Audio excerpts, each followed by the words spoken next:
이 시간에 학습하려고 하는 내용은 특이값분의 응용을 다뤄보려고 합니다. 먼저 예제 5번을 통해서 조건수란 용어를 약속하려고 하는데요. 조건수는 선형계 ax = b가 주어져 있을 때 계수행렬이 가역행렬이라 가정하겠습니다. 즉 n차의 가역행렬이라 가정했을 때 이 행렬 a의 특이값을 크기 순서대로 나열했을 때 가장 큰 특이값이 시그마1, 그 다음이 시그마2, 쭉 가서 제일 작은 특이값이 시그마 n이었다고 가정하겠습니다. 이때 시그마 n분의 시그마 1을 우리는 주어진 행렬의 조건수라 얘기를 하고요. 이와 같은 조건수는 규모가 큰 연립일차방정식의 해 민감도를 조사할 때 사용합니다. 여러분들이 나중에 수치 선형대수학이나 또는 응용 선형대수학을 공부하게 될 경우에 이런 문제들을 다뤄볼 기회가 있을 것입니다. 우리 교재에도 저자가 제2장인가 연습 문제에 조건수라는 용어를 설명하면서 한번 구해보시오 라고 얘기를 한 적이 있는데요. 한번 참고해 보시기 바랍니다. 자, 이어서 예제 6번의 문제를 살펴보려고 하는데요. 이 시간에 학습하려는 것 중에 가장 중요한 게 바로 이 예제 6번이라 말할 수 있습니다. 우리는 어떤 n/n 행렬이 주어져 있을 때 이 행렬에 기본 공간이 4가지가 있다는 것을 이미 앞에서 배웠었습니다. 하나는 행공간, 또 하나는 열공간이고요. 그리고 또 하나는 행공간의 직교요 공간, 또 하나는 열공간의 직교요 공간이었었죠. 이들 모두는 각각 행렬 A의 로 스페이스, 행렬 A의 컬럼 스페이스, 그리고 행렬 A의 널 스페이스, 그리고 행렬 A 트랜스포즈의 널 스페이스였었습니다. 이와 같은 4가지 기본 공간이 바로 특이값 분해하고 관련이 있습니다라는 것을 말하려고 합니다. 좀 더 정확하게 말해서는 이 4가지 기본 공간들에 대한 정규, 직교 기저들이 바로 특이값 분해하고 관련이 있다는 것을 말할 생각입니다. 우선 주어진 행렬이 n/n 행렬로 되어 있고 이 행렬이 특이값 분해가 되어 있다고 가정을 하겠습니다.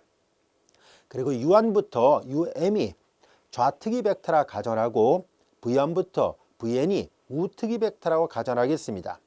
그리고 시그마1부터 시그마 n은 주어진 행렬의 특이값이라고 행렬 A의 랭크가 R이었다고 가정하겠습니다. 자, 이때 우리는 다음 같은 원소들로 이루어진 집합 4가지 종류는 각각의 기본 공간에 행렬 A의 기본 공간에 정규, 직교 기저가 된다는 것을 보이려고 합니다. 우선 여기 보다시피 U1부터 UR은 행렬 A의 컬럼 스페이스의 정규 직교 기저라는 것을 말할 생각인데요. 왜 그런지 그 이유를 알아보도록 하겠습니다.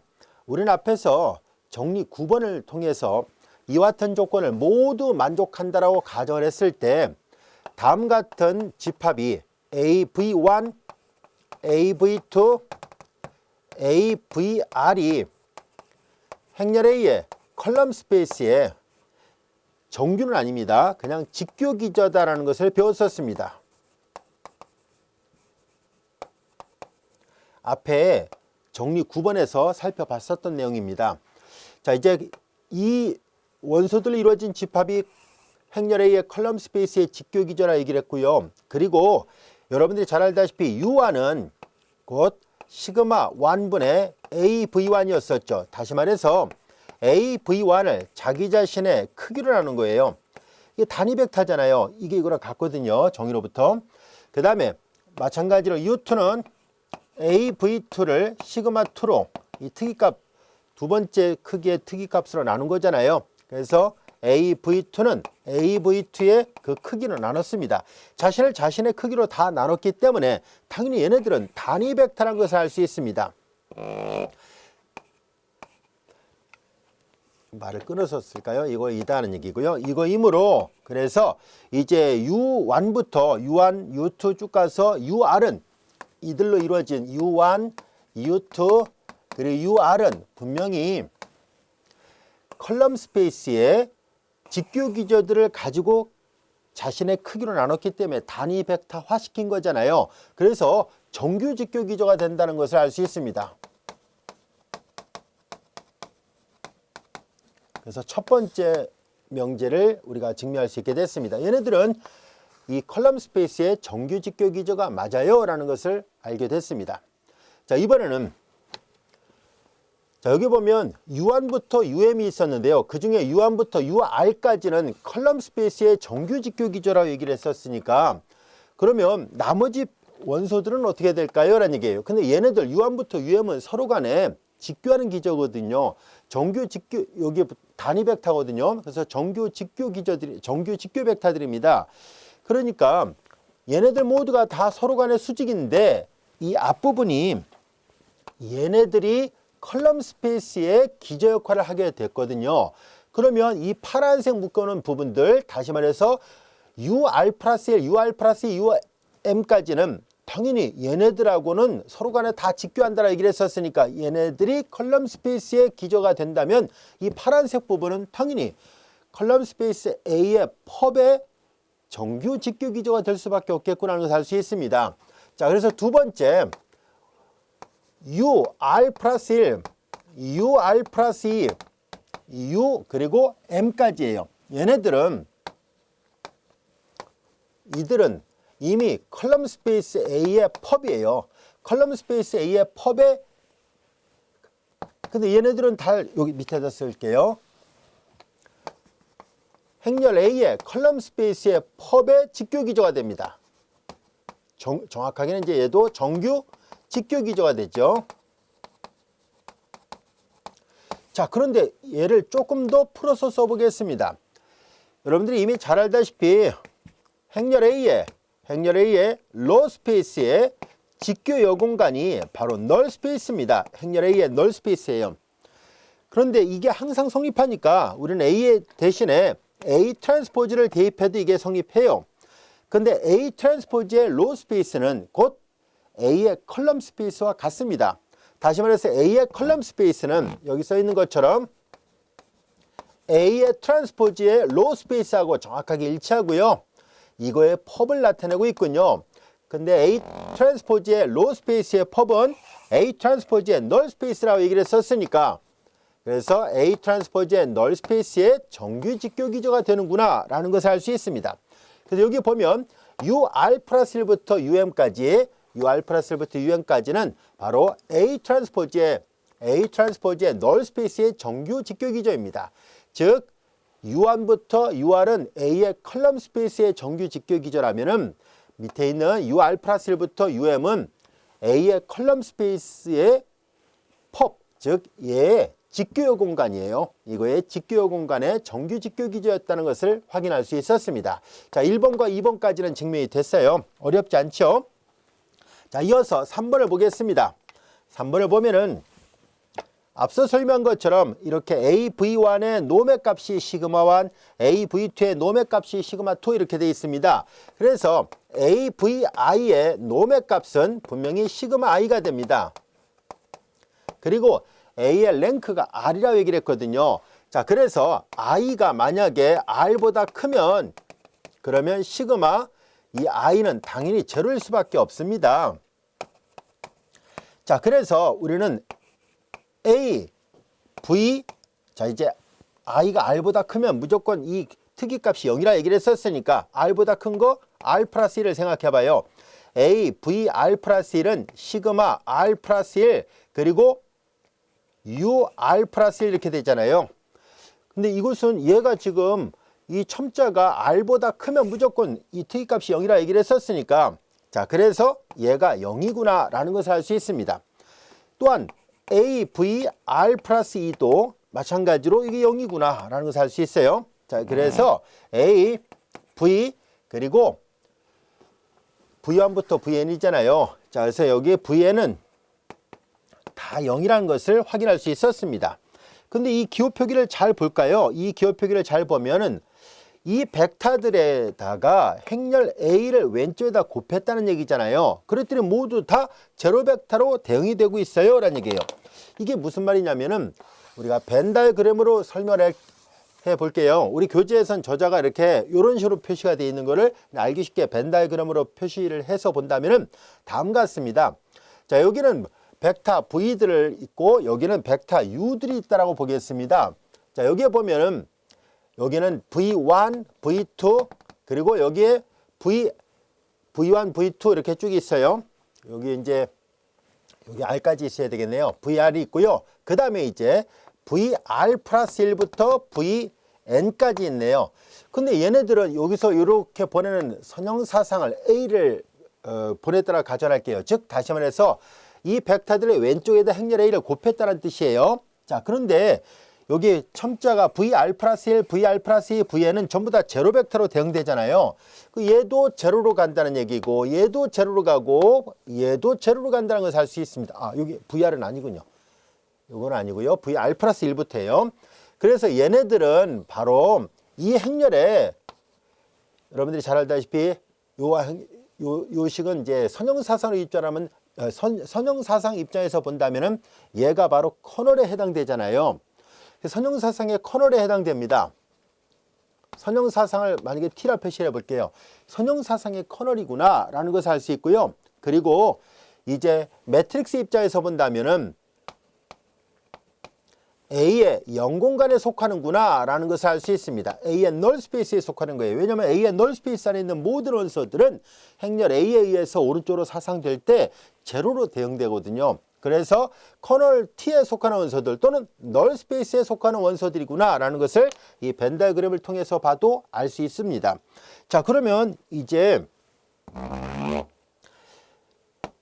이 그림과 지금 설명했던 내용으로부터 그럼 VR 플러스 1부터 VN까지 요 N-R개의 벡터들로 이루어진 이 집합은 분명히 행렬 A의 널 스페이스를 생성한다는 것을 알 수 있습니다. 그리고 이제 널 스페이스의 차원은 여러분들이 워낙 잘 알다시피 0공간의 차원은 N 마이너스 그리고 랭크잖아요.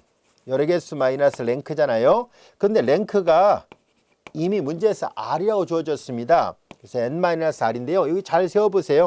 여기 잘 개수를 세워보면 이게 개수가 1부터 N까지 중에서 1부터 R까지가 빠져났으니까 N 마이너스 R개로 구성되어 있다는 것을 알게 됐습니다. 자, 그래서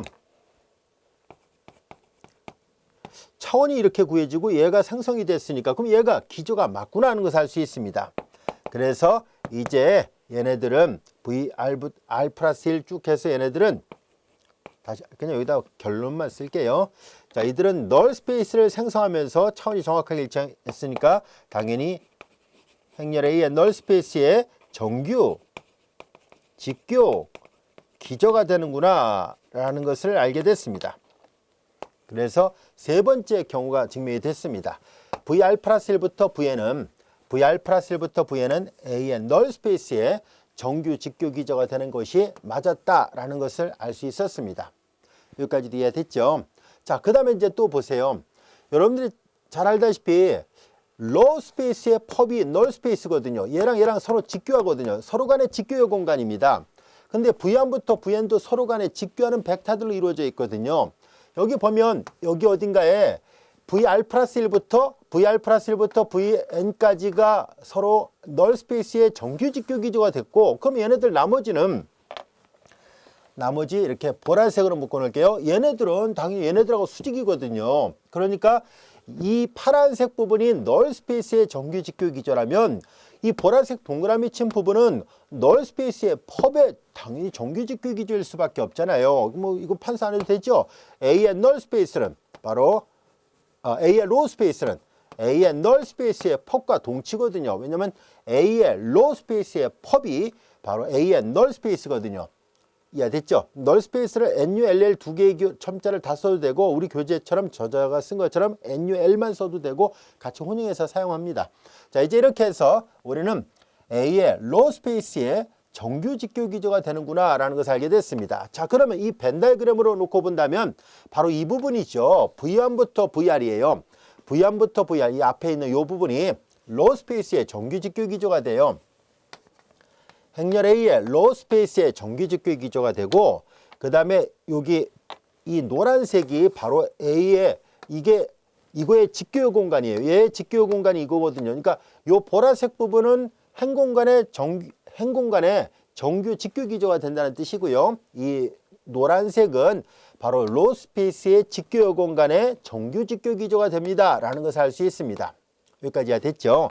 자, 그리고 여기 보면 알 수 있듯이 자, AV1은 이런 식으로 AV1은 시그마 1, AV2는 시그마 2 이렇게 가잖아요. 그 크기가. 그리고 이렇게 대응되고 있습니다.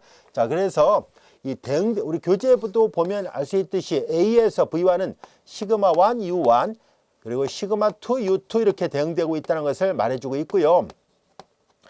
자, 여기 앞에는 특이값입니다. 우리 여기 있는 얘네들은 바로 앞서 얘기했던 것처럼 여기 VR로 써야 되겠죠.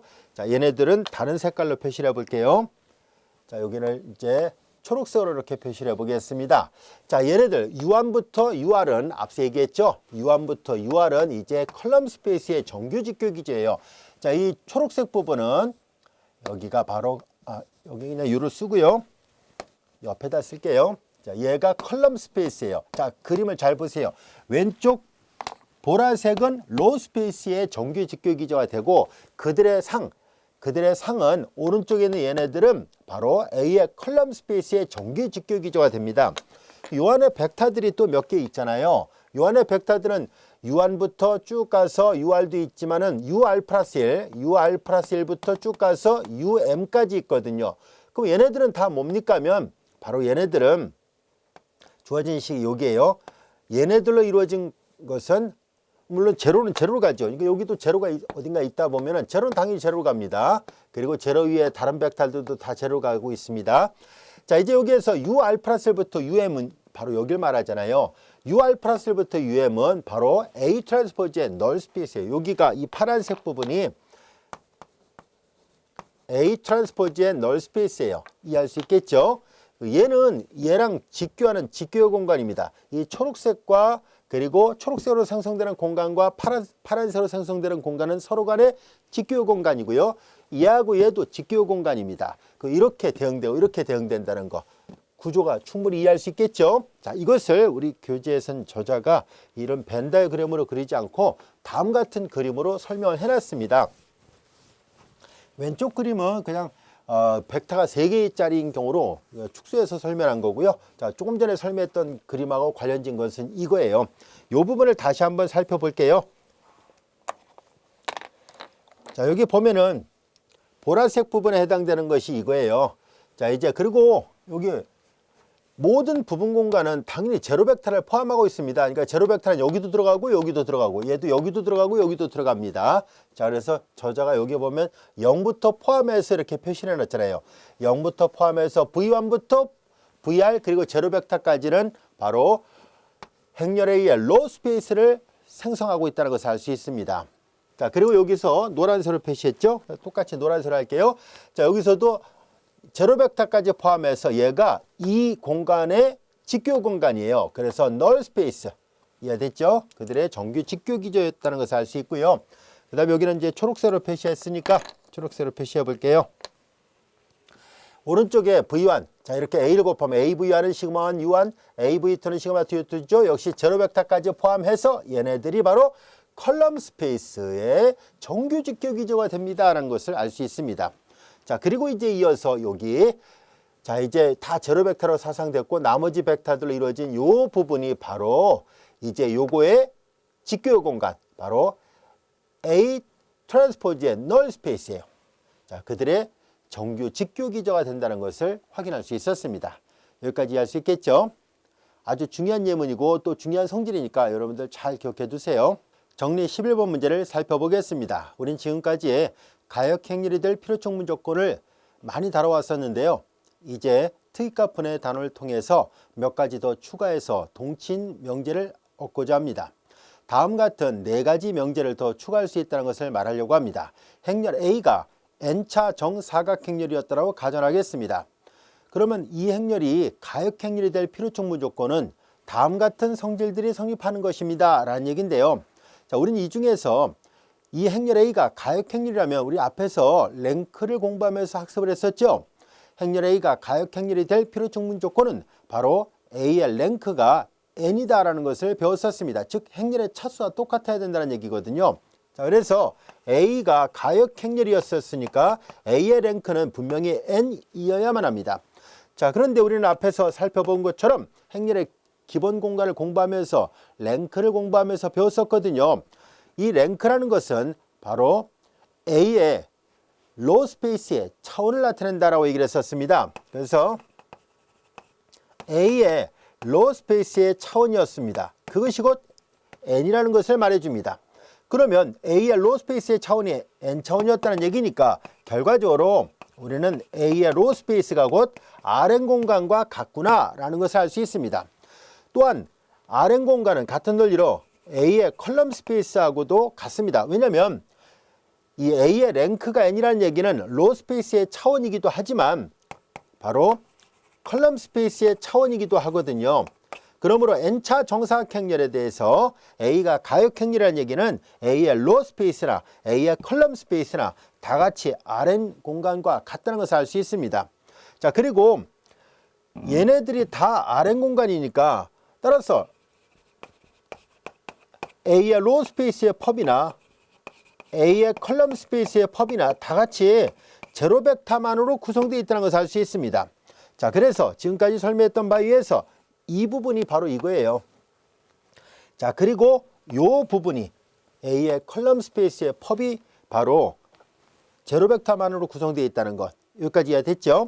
자, 그리고 기본 공간을 공부하면서 A의 로 스페이스의 펍이 바로 널 스페이스라는 것을 배웠었잖아요.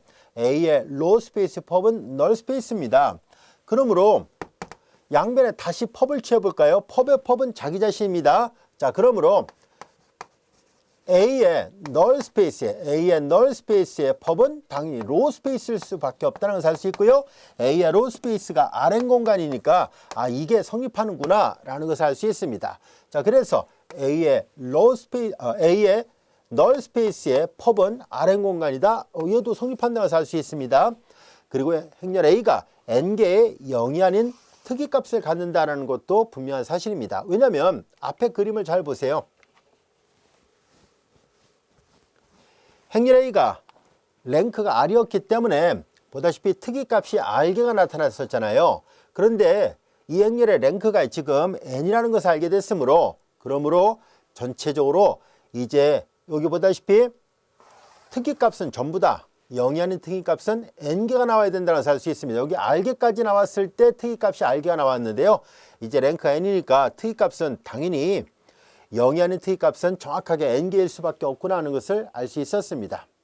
여기까지 알 수 있죠. 그리고 우리는 앞에서 배웠던 여러 가지 가역행렬이 될 필요충분 조건들, 이 정리들까지 요 X번까지 포함해서 여러분들이 꼼꼼하게 다시 한번 잘 정리해 두시기 바랍니다. 가역행렬에 관한 여러 가지 성질들, 조건들은 선형대수 파트에서 아주 중요시 여기는 중요한 이론 중에 하나입니다. 꼭 알아두세요. 학교 시험에도 동침명제를 직면하라 이렇게 많이 내고 있으니까요. 잘 알아두면 선형대수를 공부할 때 아주 편리합니다. 꼭 기억해 두시기 바랍니다. 자, 이어서 우리는 예제 7번의 문제를 살펴보겠습니다. 축약된 특이값 분해에 대해서 살펴보려고 하고요. 그 다음에 유사역행이라는 용어를 약속하려고 합니다. 용어에 대한 그냥 정의를 하려고 하는 것 뿐이에요. 자, 이제 우리는 어떤 행렬 A가 자, 이렇게 U 그리고 시그마 그리고 V의 트랜스포즈 형태로 이렇게 특이값 분해가 됐다라고 가정을 해보겠습니다. 자, 이렇게 특이값 분해가 됐을 때 U는 좌특이 벡터, V는 우특이 벡터라 얘기를 했었잖아요. 그리고 이제 U를 결정하는 각각의 벡터는 이제 U1, U2, UM이라 하고요. 그 다음에 시그마는 이제 여기에 특이값이 대각선 성분으로 배열되어 있는 그런 대각행렬이 D예요. 그리고 0이 이제 이렇게 분해를 했을 때 0이 들어있는 경우를 이제 생각을 해보겠습니다. 자, 그리고 이제 U가 이렇게 되는 벡터가 주어져 있고 V도 마찬가지로 V1, V2, Vn으로 되어 있다라 가정했을 때 V의 트랜스포즈는 V1 트랜스포즈, V2 트랜스포즈 이렇게 되고요. 그 다음에 VR 트랜스포즈, VR 플러스 1 트랜스포즈 이렇게 되어 있습니다. Vn의 트랜스포즈예요. 자, 우리는 여기에서 기호 표기를 좀 약속하려고 하는데요. 자, 여기를 조금 더 자세하게 써볼게요. U1부터 쭉 가서 여기 UR이 있고요. 그 다음에 UR 플러스 1부터 UM까지 있었다라 보겠습니다. 자, 여기에서 U1부터 UR을 우리가 캐피탈 UR로 표시하도록 하겠습니다. 그리고 이제 이 뒷부분은 이 뒷부분은 그냥 U 그리고 얘네들은 n-r 열벡터의 개수가 얘네들은 r개가 있고 얘는 전체가 U1, U2에서 UM까지 있는데 그중에 r개를 떼어냈으니까 UN-r개의 열벡터로 구성된 행렬을 편의상 캐피탈 U, n-r로 표시해 보겠습니다. 자, 그리고 여기도 마찬가지로 자, 요 부분을 생각하는데요. 자, 이제 V1부터 VR의 트랜스포즈를 이루어진 것을 편의상 V 개수가 r개니까 VR 트랜스포즈라 표시를 해 보겠습니다. 그리고 나머지 부분들은 VN-R 트랜스포즈 이렇게 표현해 보도록 하겠습니다. 그러면 이제 기호 표기를 좀 간단하게 한 거예요. 색깔 구별 없이 쓸게요. UR, UN-R 그리고 그 다음에 여기 D, 0, 0, 0 행렬을 분해했다고 보면 됩니다. 자, 이제 여기는 VR 트랜스포즈, VN-R 트랜스포즈 이렇게 되어 있습니다. 자, 이제 얘네들을 직접 행렬 계산해 볼게요. 행렬 계산해 봅니다. 행렬 마치 얘네들 그냥 행렬의 곱이 잘 정의되어 있는 것처럼 계산할 수 있거든요. 자, 이렇게 곱하고 이렇게 곱할 거예요. 그러면은 행렬 계산하면 주어진 식은 URD가 됐죠. UR 대문자 U예요. 대문자 URD가 됐습니다.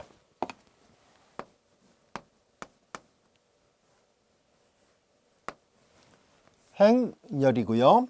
그래서 이렇게 곱하고 이렇게 곱해서 더했으니까 이것만 남고요. 행렬을 하면 여기가 0이니까 다 여기가 영행렬이에요. 자, 그리고 여기는 VR 트랜스포즈, VN-R 트랜스포즈 이렇게 됐고요. 다시 행렬 계산합니다. 그러면 URD VR 트랜스포즈가 됐고요. 행렬이니까 이렇게 곱하고 이렇게 곱해서 더해봤자 얘만 남잖아요. URD VR 트랜스포즈예요. 자, 이제 우리 이와 같이 어떤 행렬 A가 특이값 분해가 됐다고 가정하고 바로 요 시그마 부분에 해당되는 이 부분이 보다시피 이렇게 D는 특이값이 대각선 성분에 배열되어 있는 행렬이고요. 행이나 열에 이렇게 0이 들어있는 행이나 열을 가지고 있다면 쭉 정리해 보니까 이런 식으로 조금 더 간결하게 나타낼 수 있구나 라는 것을 알 수 있고요. 자, 이렇게 표현된 것을 이렇게 표현된 거랑 비교하기 위해서 축약된 특이값 분해다라고 정의를 하고 있습니다. 이 용어 뜻 이해할 수 있겠죠? 자, 이것을 우리는 축약된 특이값 분해라고 약속을 하고요. 이제 행렬의 A의 유사역 행렬을 정의하려고 합니다. 행렬 A의 유사역 행렬, 지금까지 설명한 이거예요. 이게 바로 축약된 특이값 분해고요. 행렬 A의 역행렬을 유사역 행렬을 다음같이 정의합니다. 이게 약속이에요. 이렇게 하기로 합니다라고 이 두 수학자가 정의해서 이 사람들의 이름을 따서 펜로즈 역행렬이라고도 얘기를 하고 아니면 그냥 A의 유사역 행렬이라고도 사용하고 있습니다. 그래서 A의 플러스예요. 이걸 유사역 행렬 기호를 이렇게 표시하기로 한 거예요. 역행렬은 A 인버스잖아요. 역행렬은 아닌데 그래서 유사역 행렬이라고 표현한 것뿐입니다. VR 그리고 D의 인버스. 여기서 D는 주 대각선 성분이 0이 아닌 특이값들로 배열되어 있어요. 그래서 여기는 이제 특이값 중에 0인 걸로 배열된 거고요. 그래서 얘네들은 주 대각 성분이 0이 아니기 때문에 가역 행렬이에요. 그래서 D 인버스가 구해지고요.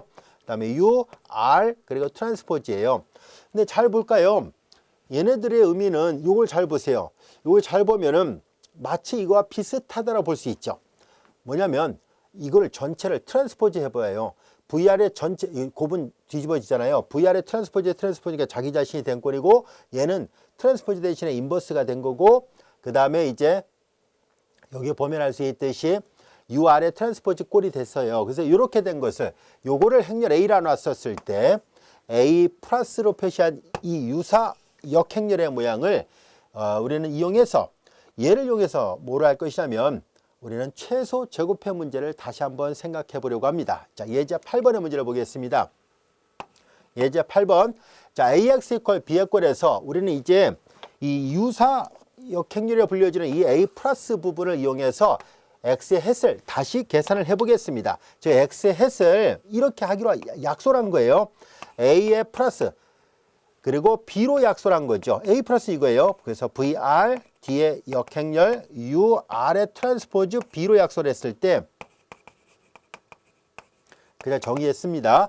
자, 그러면 이 AX 해시 이 선형계를 만족하는 최소 제곱해가 된다는 것을 말하려고 합니다. 실제로 그런지 한번 보겠습니다. AX의 해를 계산하는데요. 자, AX의 해는 XS는 이렇게 약속되어 있고 A는 이렇게 우리가 축약된 특이값 분해를 했었잖아요. 그래서 여기다 대입을 해보겠습니다. UR 그리고 D 그리고 VR의 트랜스포즈 그대로 쓴 거예요. URD VR의 트랜스포즈가 됐고요. 자, 그 다음에 이제 오른쪽에다가 XS는 이걸 약속했으니까 요거 그대로 계산합니다. VRD의 역행렬 UR의 트랜스포즈 B예요. 우린 이제 행렬의 곱은 결합법칙이 성립합니다. 행렬의 곱이 결합법칙이 성립하므로 다시 한번 적용을 해볼까요? UR 그리고 D 그리고 이제 요 두 개를 먼저 계산합니다. VR의 트랜스포즈 VR을 계산하고요. 그 다음에 D의 역행렬 그리고 UR의 트랜스포즈 B예요. 자, 그런데 여러분들 앞에 이거 우리 배웠어요. 이게 단행렬이라는 것을 배웠어요. 앞뒤가 바뀌면은 정상을 나타내는 행렬이 됩니다. 그래서 앞이 트랜스포즈가 뒤가 이렇게 돼 있으면 이건 단행렬이 돼요. 그래서 단행렬이 되니까 UR, D 그냥 D 인버스가 돼요. 단행렬이니까 곱셈에 대한 항도원 역할을 하잖아요. UR 트랜스포즈 B 이렇게 됐고요. 자신과 자신의 역행렬끼리 곱을 했으니까 이것도 역시 또 단행렬이 되겠군요. 그래서 이제 UR 트랜스포즈 B가 됩니다. 이거는 단행렬 아닙니다. 트랜스포즈가 앞에 올 때 단행렬이 되고 이렇게 뒤로 오면 이건 정상을 나타내요. 이건 정사형입니다. 정상을 나타내는 행렬입니다. 다시 말해서 B를 정상을 내리는데 어디다 정상을 내리는가 하는 얘기인데요. 잘 보세요. 이 방정식 형태가 나와버렸잖아요. 그래서 A의 컬럼 스페이스 위로 정상을 내리는 거였구나 라는 것을 알게 됐습니다. 따라서 A의 컬럼 스페이스 위로 정상을 내렸다는 얘기니까 우리 앞에서도 많이 봤던 그림이죠.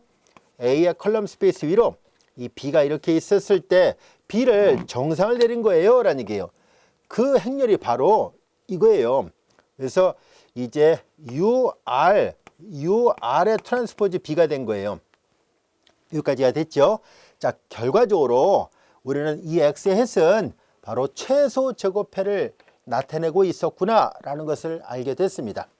자, 그래서 이와 같이 특이값 분해 이론이 최소 제곱해를 해결하는 데도 도움이 되고 있다는 것을 알게 됐습니다. 여기까지도 이해할 수 있겠죠. 자, 이제 우리는 이 다음 절에서도 역시 특이값 분해를 다른 여러 분야에다 활용할 수 있다는 것을 알아보려고 합니다.